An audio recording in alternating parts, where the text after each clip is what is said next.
স্বচ্ছ আগে আগেই খেয়ে ঘুমিয়ে গেল আজ। সকালে আবিরকে আনতে যাবে। আবির একটু আগেই তাকে জানিয়েছে যে ইমার্জেন্সি ফ্লাইটে সে দেশে ফিরছে।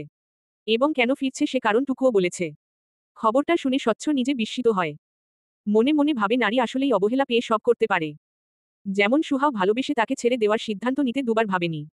স্বচ্ছ ভাবে যদি কখনো সুহাও এমন কঠিন সিদ্ধান্ত নেয়, যদি কখনো সেও সুহাকে অবহেলা করে বসে, না, না, সে এবার থেকে দরকার হলে বউকে সারাক্ষণ ভালোবাসবে। তবুও বউ হারাতে দিলে চলবে না। স্বচ্ছ এসব ভাবতে ভাবতেই চোখ বুঝে। অপরদিকে সুহা কিঞ্চিত অবাক হয়। স্বচ্ছের অসময়ে ঘুমিয়ে যাওয়ার কারণ কি তা চিন্তা করে। তারপর নিজেও খাওয়ার সময় খেয়ে এসে আলো নিভিয়ে একপাশে শোয়। একদিকে কাত হয়ে শুয়ে স্বচ্ছর ঘুমন্ত মুখটা মৃদু আলোতে পর্যবেক্ষণ করে কিছুটা সময় ধরে। পরমুহূর্তেই অপর পাশে মুখ করে শোয় সুহা। ঠিক তখনই টের পায় সে স্বচ্ছ ঘুমোয়নি, বরং জেগে আছে। গোলাপি সুতি শাড়িটার তলেই অবস্থান নিয়েছে স্বচ্ছর অবাধ্য হাত। স্পর্শ করেছে সুহার উদ্রের মসৃণ ত্বক। পরক্ষণেই কিছুটা কাছে টেনে নিল নিজের দিকে। খোঁচা দাড়ি সমেত মুখটা ঘেঁষে সুহার পিঠে। সুহা তখন কিঞ্চিত কাঁপে। মিনমিনে স্বরে বলে, না ঘুমিয়েও এমন মরার মতো পড়ে থেকে ঘুমের অভিনয় করার মানে কি স্বচ্ছ? সবসময় ঘুমের অভিনয় করেন আপনি। স্বচ্ছ ঠোঁট বাঁকিয়ে হাসে এবারে।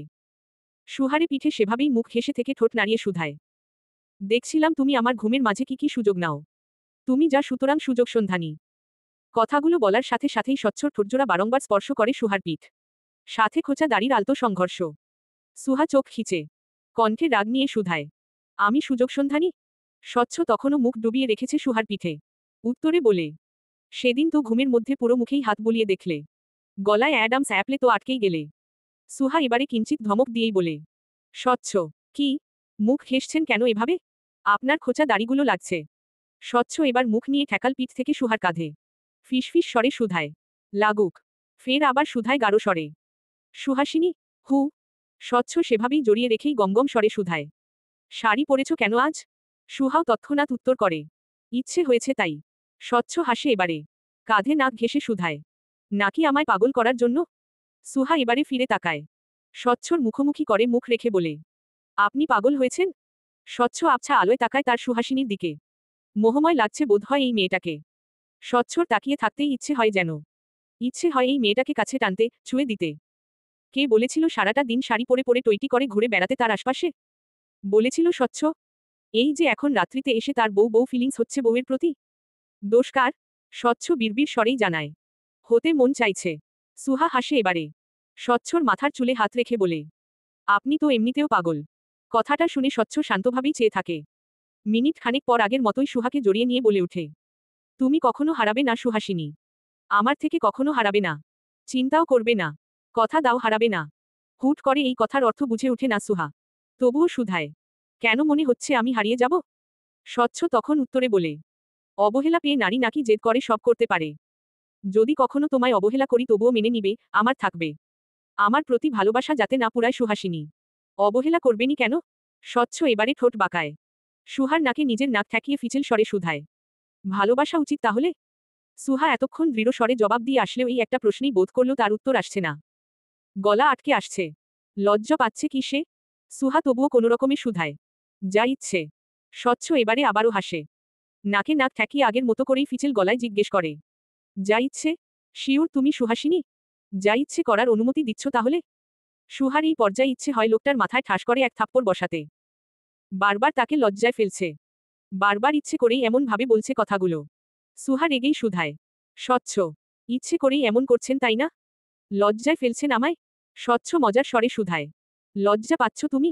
সুহাসিনী লজ্জাও পায়? সুহা তখন ধমকে বলে উঠে এক মুহূর্তে, মজা করবেন না একদম। আবির ইমার্জেন্সি ফ্লাইটে দেশে ফিরেছে ভোরভোরই। তখনও বাংলাদেশে সকাল হয়ে ওঠেনি। আবির তখনও রাগে হাঁসফাঁস করে। কিভাবে যে এতটা সময় সে নিজেকে শান্ত রাখছে তা বোধ হয় সে নিজেই বুঝে ওঠে না। আবির শান্ত প্রবৃত্তির ঠিক। তবে প্রচণ্ড রেগে গেলে ওকে মানানো কঠিন। ছুটির বোধ হয় ধারণাও নেই আবিরের এই রাগটা কতটা ভয়াবহ প্রভাব ফেলতে পারে তার উপর। আবির স্বচ্ছকে আগেই জানিয়েছিল যে দেশে ফিরছে। স্বচ্ছ সে অনুসারে গাড়ি নিয়ে এসেছিল বন্ধুকে নিয়ে যেতে। অবশেষে যখন বন্ধুকে দেখতে পায় তখনই এগিয়ে আসে। হেসে শুধায়, তোর বউ তো আমার বউয়ের থেকেও ডেঞ্জারাস রে আবির। এতকাল সহজ সরল সেজে এখন এই কঠিন রূপ। সাংঘাতিক। আবিরের মন মেজাজ ভালো নেই। সঙ্গে ব্যাগপত্র তেমন কিছুই আনেনি সে। মন মেজাজের এই তিরিক্ষি অবস্থার মাঝে স্বচ্ছর কথাটা তার কাটা গায়ে নুন ফেলার মতোই বোধ হল। শক্ত গলায় গাড়িতে উঠতে উঠতে শুধাল, তোর বউয়েরই তো বান্ধবী, আগে ছুটি বেয়া দোব এমন ছিল না। আমি নিশ্চিত তোর বউই ছুটিটাকে এমন বেয়াদব বানিয়েছে। স্বচ্ছ নিজের বউয়ের এহেন অপমান মেনে নিতে পারে না যেন। মুখ ভেঙ্গিয়ে বলে, হু, এখন যত দোষ সব আমার বউয়েরই, তাই না? আবিরও দাঁতে দাঁত চেপে শুধায়, সব দোষ তোদের।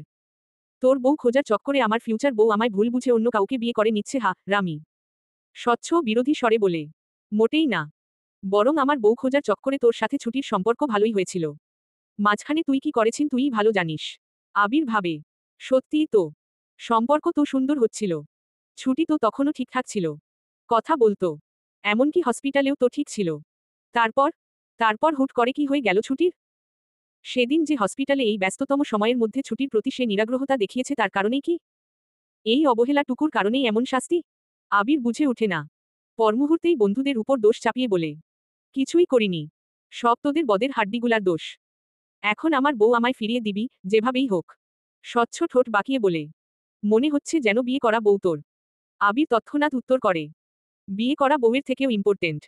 তুই বুঝবি না। হু, সব তো তুইই বুঝিস। আবির রেগে তাকায়। বলে, এবারে তো তুই বুঝিস। স্বচ্ছ এবারে ঝগড়া এগোয় না, বরং শুধায়, মাথা ঠান্ডা করে আগে ভাব ছুটির এঙ্গেজমেন্ট হয়ে গেল কিনা। আবিরের দাঁত কিরমির করে।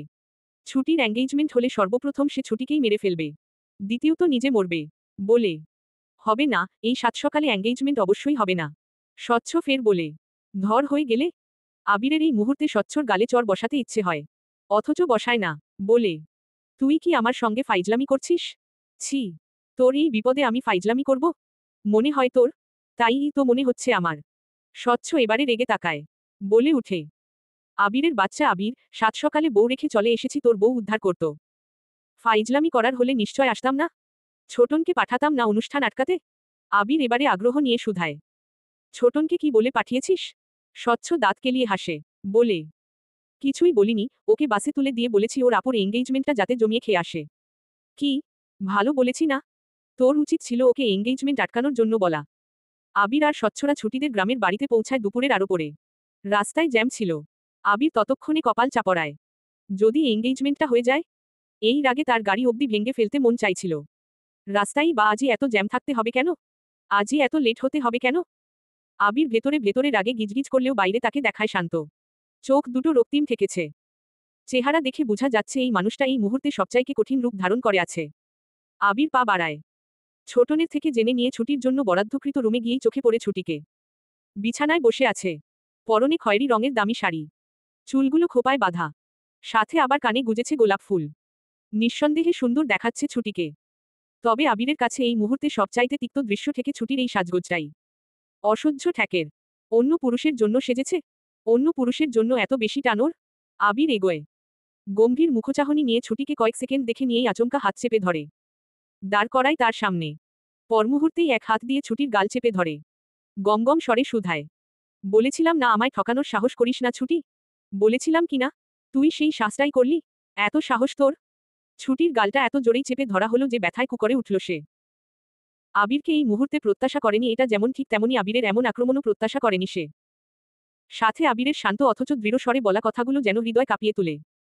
ছুটি ব্যথায় টলমল স্বরে শুধায় এবারে, আবির ভাই, ব্যথা পাচ্ছি আমি মুখে। আবির হাসে। শান্ত গম্ভীর গলায় শুধায়, এইটুকু ব্যথাই সইতে পারছিস না? অথচ তুই জানিসও না এই দুঃসাহস দেখানোর জন্য তোর কপালে ঠিক কতখানি দুঃখ লেখা আছে ছুটি। সইতে পারবি তো?